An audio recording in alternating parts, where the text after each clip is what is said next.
Alors, moi, j'ai deux questions. Oui, vas-y.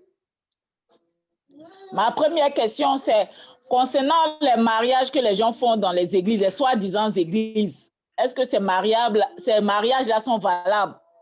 Mais est-ce que aussi dans la Bible aussi, l'Éternel nous dit de célébrer les mariages religieux? Comment ça se fait?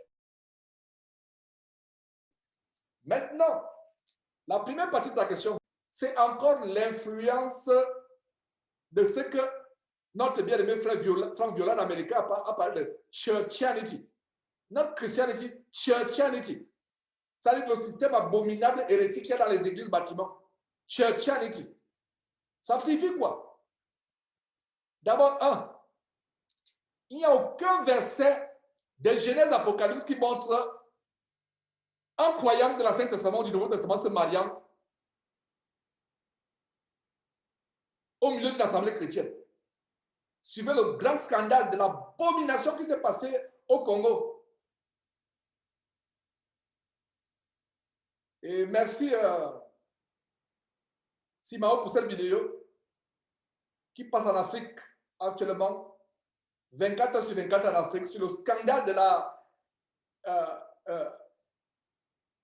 l'abominable mariage adultérant de la fille d'Aksa Olangi, qui défait la chronique. Si vous n'avez pas suivi ce mariage, ça veut dire que vous n'êtes pas sur les réseaux sociaux et je vous encourage d'être à l'écart de ces choses.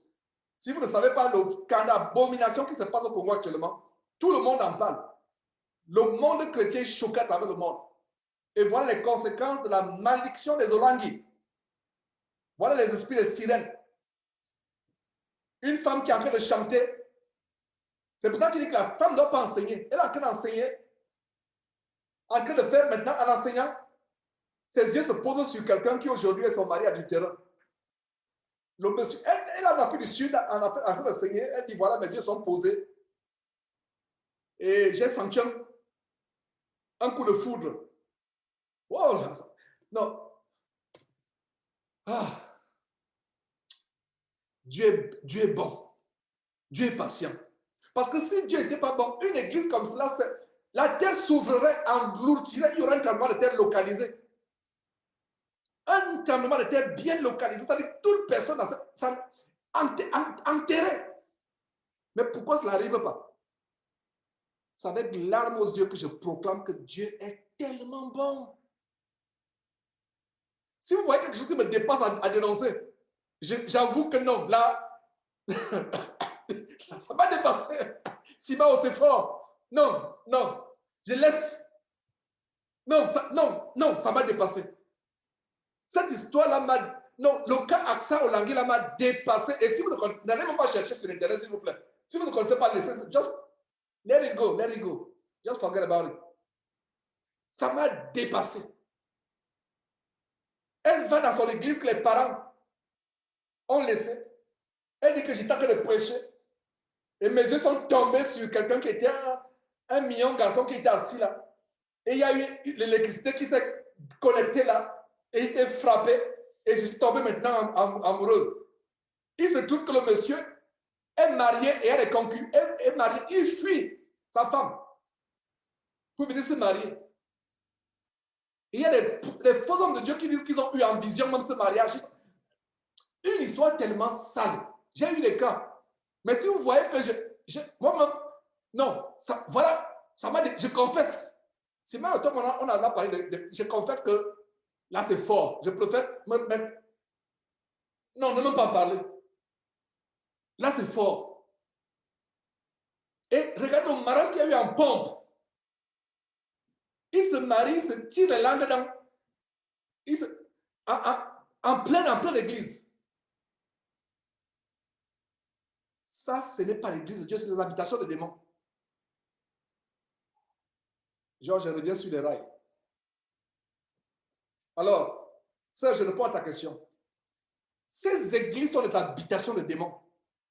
Dans aucune église, une église où on célèbre un mariage, c'est une habitation de démons. Que ce soit ICC, Compassion, l'abomination des Olangi, une église où on célèbre le mariage, c'est quoi? Le mariage, c'est une affaire d'un homme et d'une femme qui décident de se prendre comme mari et femme avec l'approbation de leurs parents. Fin. Le mariage, c'est une question familiale. On ne célèbre pas le mariage à l'église. Allez lire Jean chapitre 2. Jésus est invité à mariage. Les gens sont agenouillés devant Jésus pour que Jésus leur impose les mains. Jésus revenait aujourd'hui dans un mariage. Non seulement les mariés vont se ruer vers lui, les célibataires qui sont là vont, chacun attrape une femme, dit que allons, voilà Jésus est là, allons nous mettre devant lui.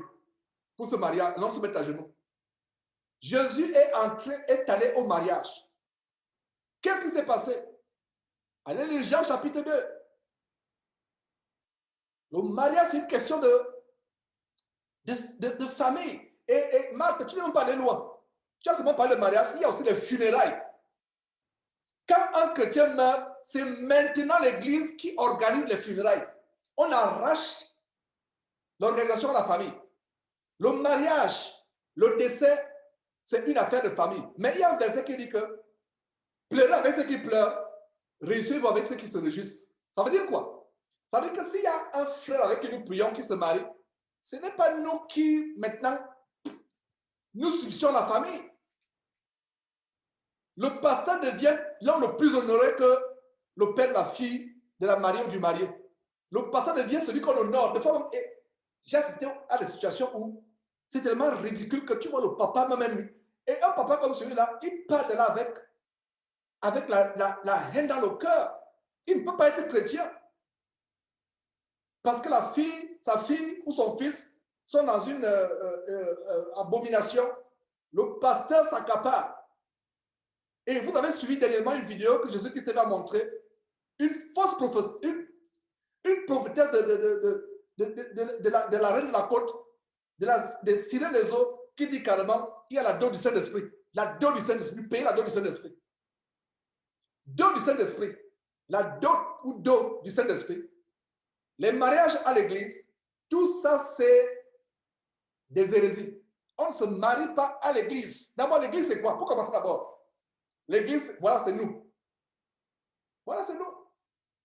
En supposant que Sophonie dit, voilà, j'ai mon fiancé, un merveilleux jeune homme de Dieu, nous, serviteurs de Dieu, nous allons nous marier. Si je suis le berger de l'église de Sophonie, je n'ai rien à dire. Je peux tout simplement peut-être lui enseigner la parole de Dieu. Montrer ce qui est bon et ce qui est mauvais. C'est à elle de choisir. Je n'impose pas. Je n'impose pas. Je te dis, hé, ma soeur, voilà, peut-être il y a un piège ici. Voilà ce qui est bon, voilà ce qui est mauvais. À toi de choisir. Et maintenant, si elle nous invite, nous allons, en tant qu'invités, nous nous réjouissons avec elle. Ce n'est pas maintenant que c'est nous qui coordonnons. Elle va maintenant s'agenouiller, on va imposer les mains. Au temps de Moïse, le tabernacle au temps de Moïse et le temple au temps de Salomon, notez très bien, le tabernacle au temps de Moïse et le temple au temps de Salomon était la préfiguration de l'église que nous devons former aujourd'hui. Montrez-moi un seul verset où au temps de Moïse mariait les gens. Et Moïse était la figure de Jésus-Christ.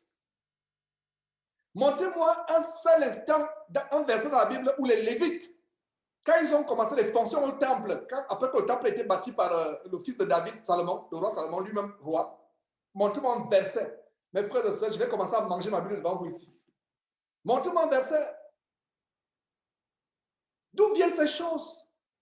Vous savez, là où on mariait les gens, on mariait les gens dans les temples romains. Vous commencez à... Marthe, est-ce que tu commences à comprendre? On mariait, c'est dans les temples romains parce qu'on devait présenter les gens, les mariés à tort. On devait les présenter à tort. On devait les présenter à Jupiter. On devait les présenter pour qu'ils soient sous le guide de ces astres, de ces dieux. Et c'est pour ça qu'ils échangeaient aussi les anneaux. Et l'anneau là quoi? L'anneau là c'était le cercle pour entrer dans l'éternité. Même les anneaux, est-ce que vous saviez que l'anneau du mariage là, allez faire vos recherches. Ça vient de l'Égypte. Les Grecs ont pris ça, les Romains ont pris ça. Même les Juifs de la Kabbale ont pris ces choses-là. Cette tradition, on met l'anneau.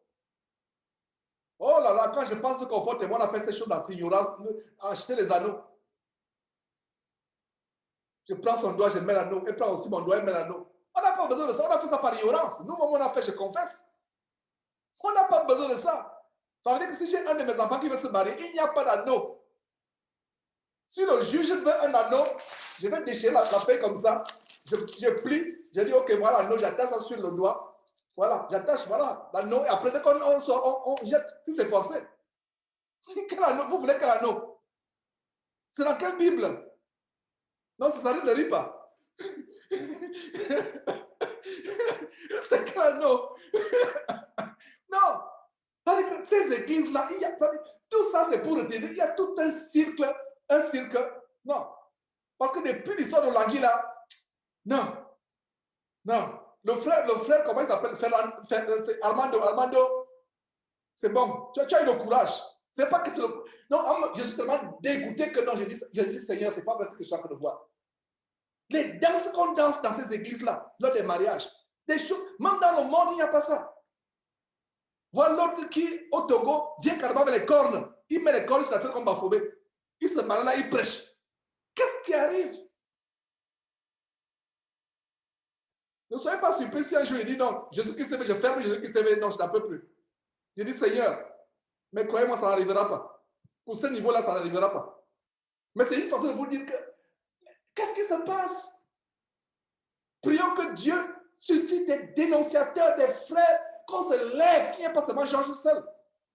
Donc, l'histoire de mariage là, excuse-moi, je parle avec passion parce que tout ce qui se passe dans cette église-là, c'est du...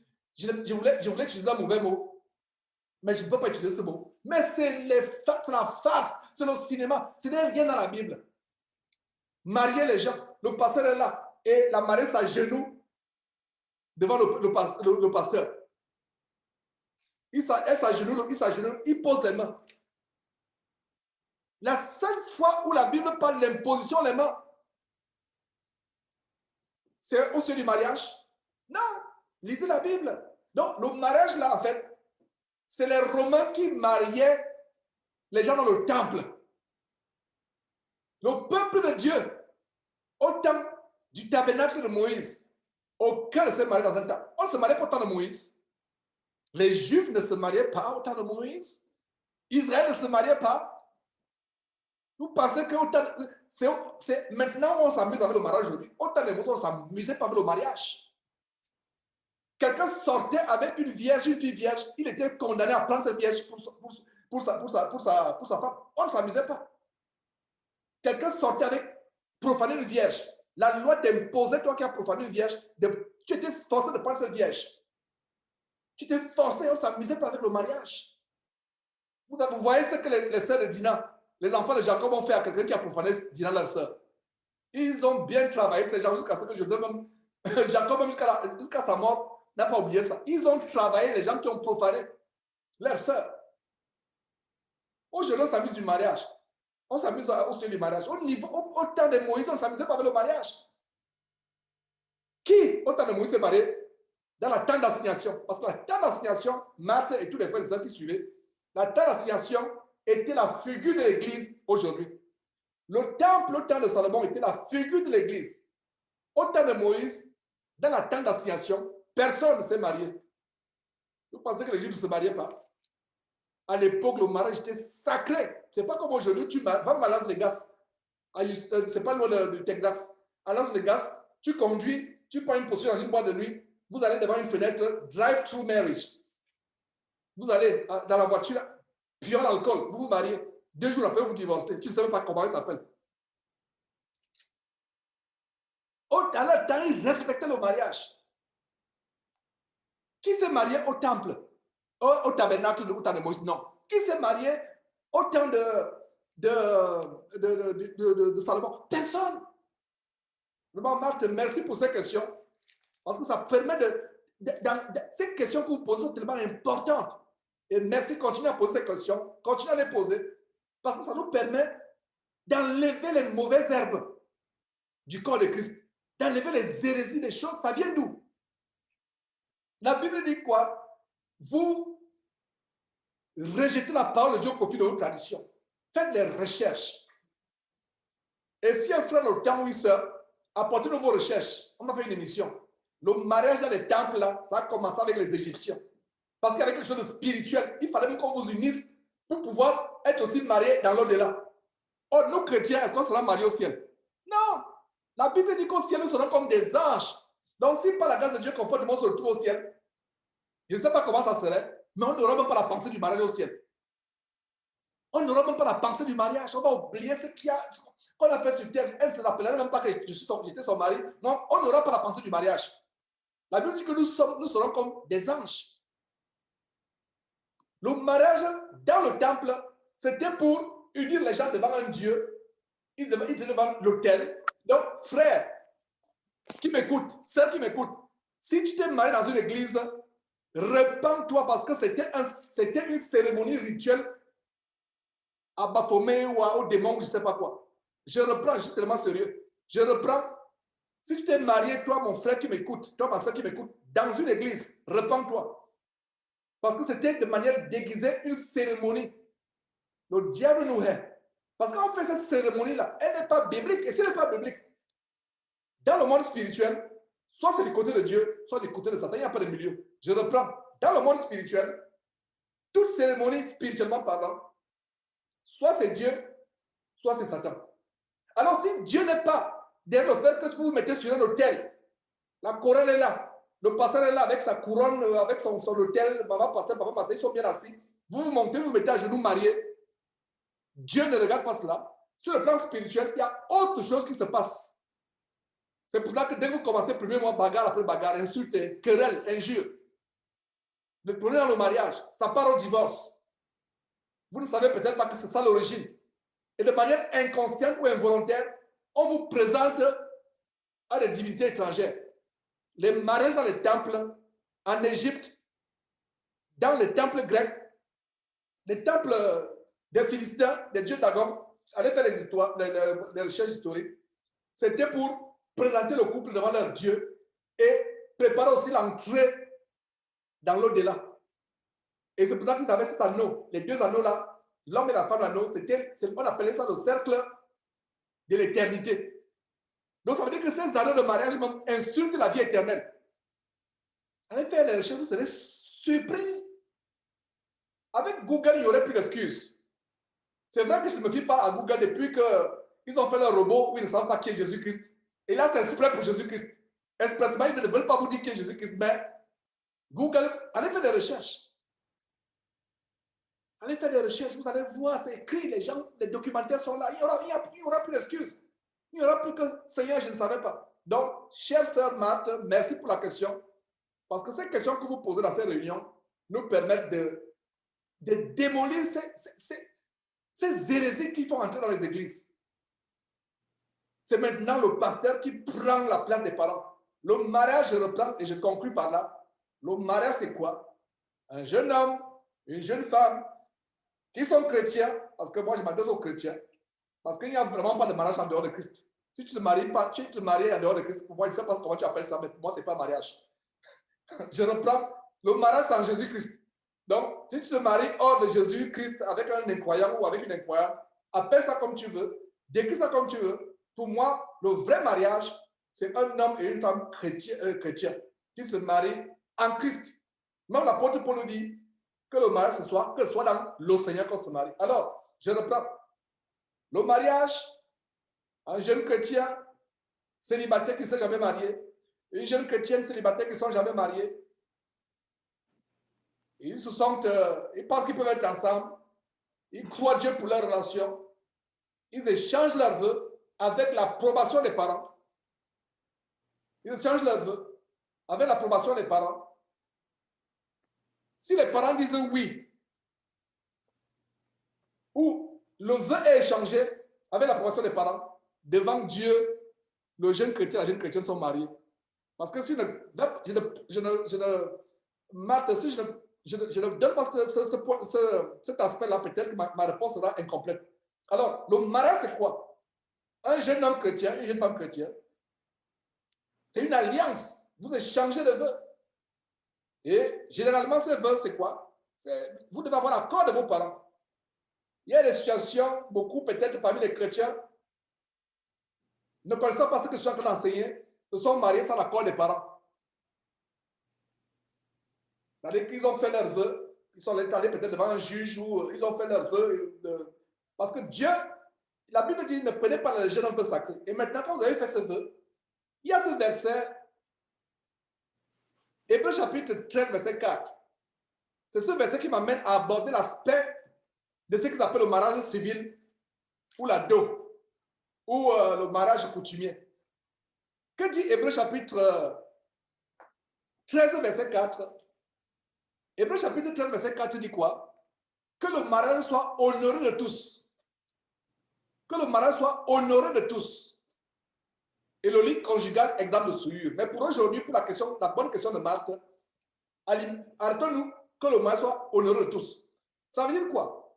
Le mariage doit être honoré par les lois de la société. Honoré, ça veut dire que nous vivons dans une société où il y a des lois, comme nous qui sommes ici aux États-Unis. Ça veut dire que si ton mariage n'est pas honoré, ça veut dire que les parents, la Bible dit honore ton père et ta mère. Donc ça veut dire que si tu t'es marié, jeune fille, jeune homme, sans l'accord des parents, vous êtes mariés, mais ce mariage doit être honoré auprès des parents. Et c'est comme ça que le conseil souvent des jeunes, peut-être qu'ils sont aux États-Unis, les parents sont en Afrique, ils se marient ici, ils n'ont pas le temps de voyager, peut-être qu'ils n'ont pas encore régularisé la situation administrative avec leurs papiers, leurs documents de travail, leurs passeports, où ils n'ont pas encore la carte, il y a beaucoup de choses compliquées. Ils se marient, parce que la Bible dit mieux vaut se marier que de brûler. Alors si tu te maries, les parents ne sont pas au courant, peut-être, les parents n'ont pas donné leur accord, tu t'es marié devant le juge, il faut comprendre que le vœu que tu as échangé là, c'est un vœu. Et surtout que vous avez fait un vœu, et plus tard, vous vivez en intimité. Maintenant, le mariage doit être honoré, parce que la Bible dit honore ton père et ta mère. Ça veut dire que ce mariage doit être honoré plus tard. C'est quelque chose qu'il faut faire. Donc, si tu ne l'as pas fait, c'est quelque chose qu'il faut faire.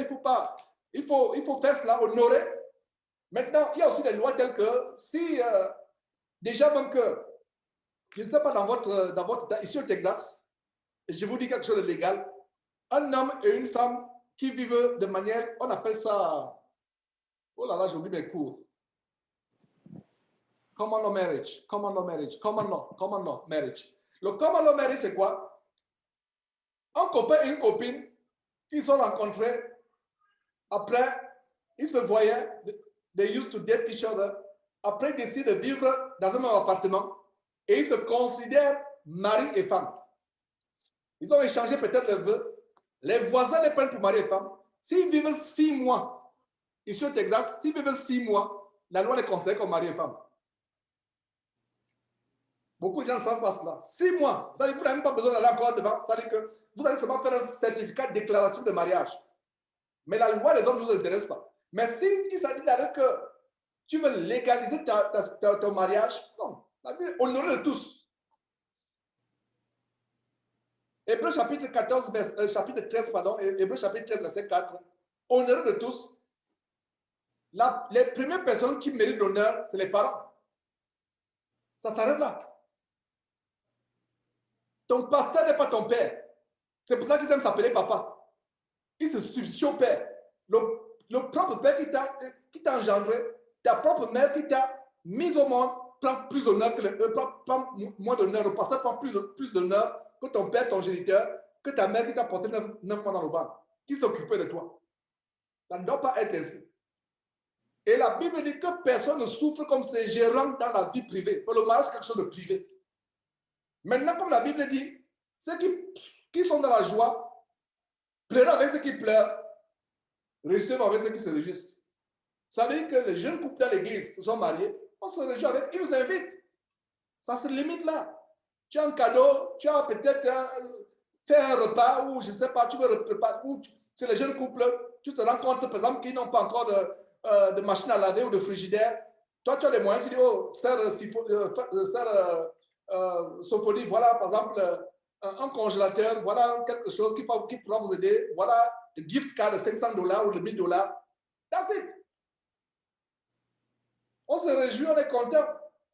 Mais maintenant, c'est nous maintenant ici qui organisons. C'est Simaë maintenant qui doit chercher la salle pour Sophonie, qui doit chercher Césarine de son côté. C'est elle qui choisit la robe que tu vas porter. Et on s'y mixe, c'est nous qui prenons la direction de tout. C'est pas notre affaire. C'est l'affaire de notre famille. Donc, je ne sais pas si quelqu'un d'autre, un autre frère peut intervenir, s'il y a d'autres témoignages par rapport à ça.